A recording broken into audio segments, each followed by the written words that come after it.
142번째 질문입니다. 감정이란 무엇입니까?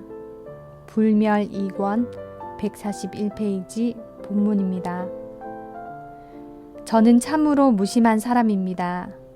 이 세상이 유난히 허무하게 느껴져 멍하니 지내는 경우가 허다합니다. 길을 걷다가도 친구들과 한바탕 웃다가도 문득 의미 없는 생각에 멍청해지기도 합니다. 다른 사람들은 저물어가는 노을, 아이들의 해맑은 웃음소리, 실록의 숲, 화사한 꽃, 밤하늘의 아름다운 별, 바람 등을 느끼며 많은 감탄을 하지만 저는 이상하게도 아무런 감정이나 느낌이 생기질 않습니다. 무슨 이유일까요? 그리고 감정이나 느낌이 과거의 기억으로 인해 만들어지는 허상에 불과한 것이라고 이해하고 있는데 만약 노을을 바라보며 여여한 마음을 느끼고 살인을 바라보며 두려운 마음을 갖는다면 그런 다른 마음들은 어디로부터 오는 것이고 어떤 차이가 있는지요? 답변입니다. 정방편으로서의 정사유 142페이지 본문입니다. 그저 멍하다면 이것을 무기라고 한다. 이런 현상은 지혜의 행이 둔화되었기 때문에 일어나는 현상이다. 무슨 소린가 하면 나라고 하던 것의 위대함을 찾지 못한 것이고 단지 모든 것이 공하다는 사실만 느낀 것이다. 즉, 일체가 모두 내 안에 들었고 모두가 텅 빈 것이면서도 황홀하게 펼쳐져 있음을 깨닫지 못하고 있으며 오묘한 깨달음의 세계를 얻지 못했기 때문이다. 해결책이란 좀 더 적극적이고 올바른 방편으로서 올바른 사유를 하는 것이다. 그리고 올바른 방편이란 무엇보다도 우선 자기의 정신을 바라보아 지금까지는 아무리 복잡 미묘한 생각을 해왔다 할지라도 오직 보이지 않는 정신의 움직임이었다라는 사실을 깊이 깨닫는 것이다.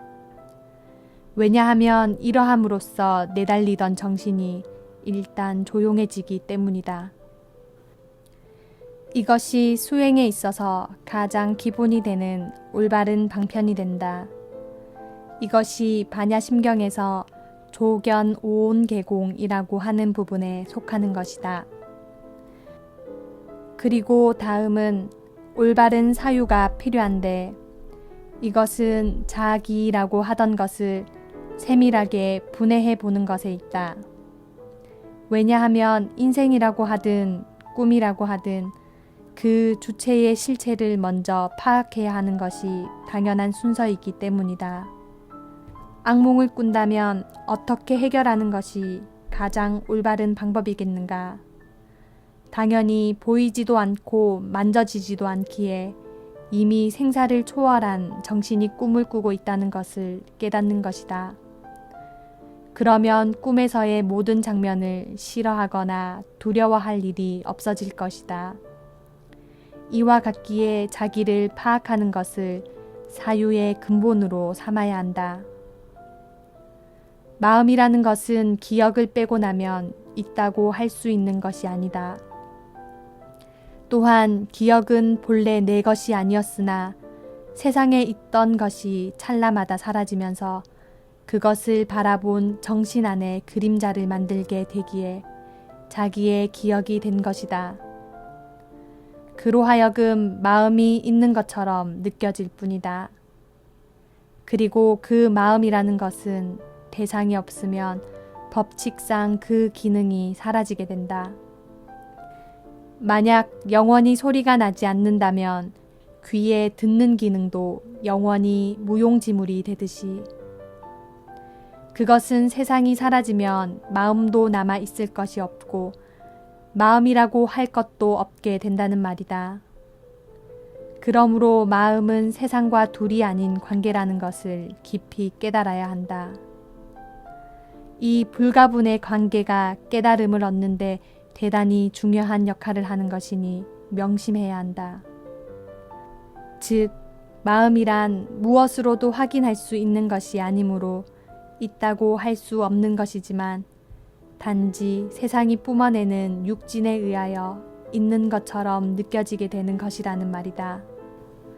허공에 먼지와 빛이 만나 드러나는 색깔, 바람, 구름, 천둥, 번개, 별 등이 있으니 허공이 있는 것처럼 느껴지게 되는 것이지 그 모든 것이 사라지면 마치 금음날 밤처럼 아무것도 느낄 수 없게 되는 것이다. 마음이라는 것도 그러하다. 시간이란 지금만이 실제 시간이지 과거나 미래는 추억이나 추측으로 지어내는 허망한 것이다. 즉, 그 시간이 즉시 현재가 될 수는 없다는 말이니 내일이 갑자기 오늘의 지금이 될 수 없다는 것이고 어제가 갑자기 오늘의 지금이 될 수도 없다는 것이다. 그리고 지금이란 잡으려고 하면 이미 지나가 버리는 찰나이므로 사실 그 찰나는 있다고 할 수도 없는 것이다. 단지 관념적으로 미래가 현재를 스쳐 지나가 과거가 된다 라는 막연한 생각에 현재가 있는 것처럼 느껴지는 것이지 잘 생각해보면 10,000분의 1초도 현재라고 하거나 지금이라고 할 시간은 없는 것이다. 느낀 것이 있으니 마음이 있고 마음이 있으니 현재를 느끼지만 느낌이 있을 때는 벌써 시간은 흘러간 것이다. 시간의 실체란 이와 같은 것이다. 그런데 육진이란 어이없게도 이 시간과 그 운명이 동일하다. 공동 운명이라는 말이다. 시간이 사라지면 그와 함께 색깔도 바래거나 사라지고 소리도 사라지고 냄새도 맛도 감촉도 그리고 의미도 즉시 기억으로 사라진다. 즉시 사랑한다는 소리를 들었어도 그 의미는 이미 기억 속으로 사라진 것이며 과거 속으로 사라진 것이다. 그리고 다시는 되돌릴 수 없게 되는 것이다. 과연 육진을 느끼는 시간이 있다고 할 수 있겠는가? 몸은 육진으로 되어 있다. 그러니 찰나마다 사라진다. 그런데 모든 중생들은 지금의 나는 이 몸이라고 생각하고 살았다. 지금도 있다고 할 수 없는데 과연 몸은 있는 것이며 육진이 찰나마다 사라져 지금에는 남을 몸이 없는데 나가 있다고 할 수 있겠는가? 그리고 이러한 육진으로 이루어진 몸이 찰나도 지키지 못하고 사라진다면 마음이라고 하는 것은 있다고 할 수 있겠는가? 앞에는 이미 육진이 없으면 마음도 사라진다고 했다. 육진이 실제로 생기는 시간은 과거나 미래가 아니라 바로 지금이다. 하지만 지금이라는 시간은 있다고 할 수 있는 것이 아니다. 그렇다면 몸도 있는 것이 아닌데 마음은 어디에 있겠는가? 그리고 이렇게 생각하는 의미도 찰나를 따라 과거로 사라지는데 이 우주상에 실제로 지금에 남아있는 것이 있다는 것인가? 물질인 육진이 사라지면 세상도 사라진 것이고 세상이 사라지면 마음이라는 것도 역시 사라지며 그렇게 사라진다고 알아차리는 지금의 이 생각도 즉시 사라진다. 그렇게 찰나에 생겨나서 찰나에 사라지는 것은 환상이라고 할 수밖에 없고 또한 환상이기에 그렇게 될 수 있기도 한 것이다. 이제 이 모든 환상은 실제인 지금에 남아 있을 수 없다는 것을 알게 되었고 알게 된 그 생각마저도 즉시 사라지지만 지금이라는 순간만큼은 언제나 남는 것이라고 생각할 수 있다. 이 지금처럼 사라지지 않는 것이 있다면 그것은 환상이 아닐 것이니 그것이야말로 진실일 것이다. 무엇이 사라지지 않고 남았는가? 무엇이 항상 그대로 남아있는가? 이것이 깨달음으로 가는 문이다. 이것이 정사유의 문이니 이곳을 열고 들어가라. 여기에 다 말할 수는 없기에 이만 줄인다.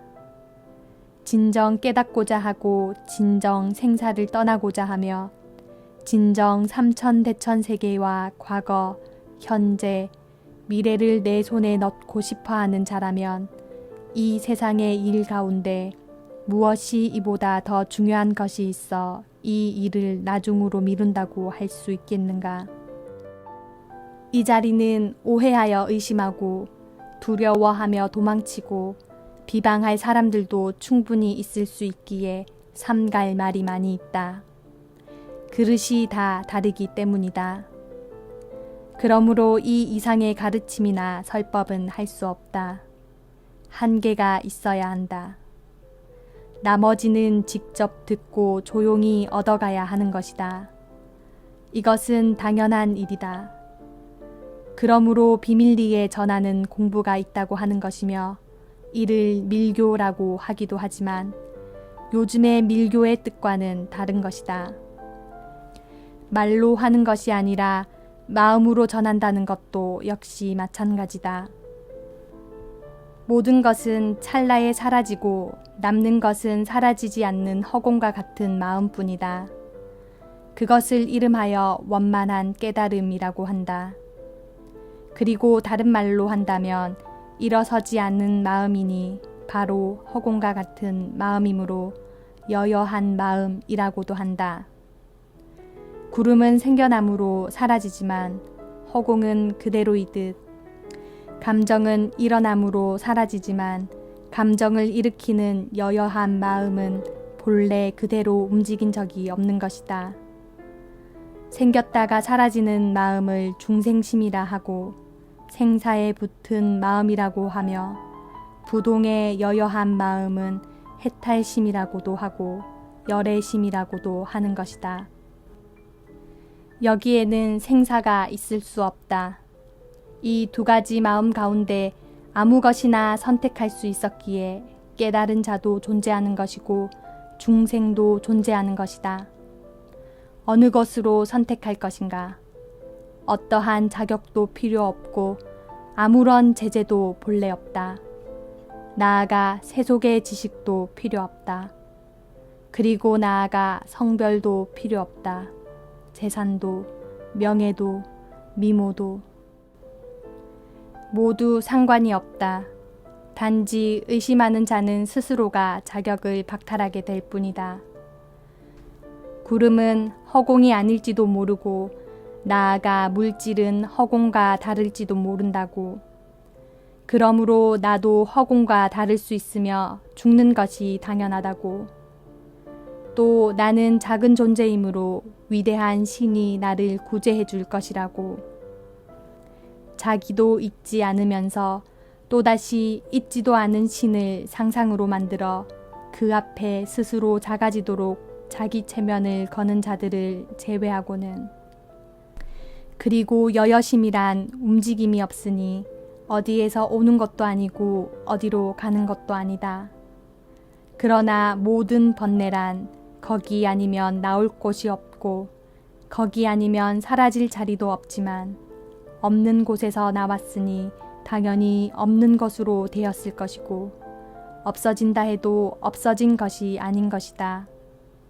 그러니 사실은 번뇌도 움직였다고 할 수 없을진데 번뇌를 내보내는 본심의 자리가 어찌 어디서 오거나 어디로 가겠는가.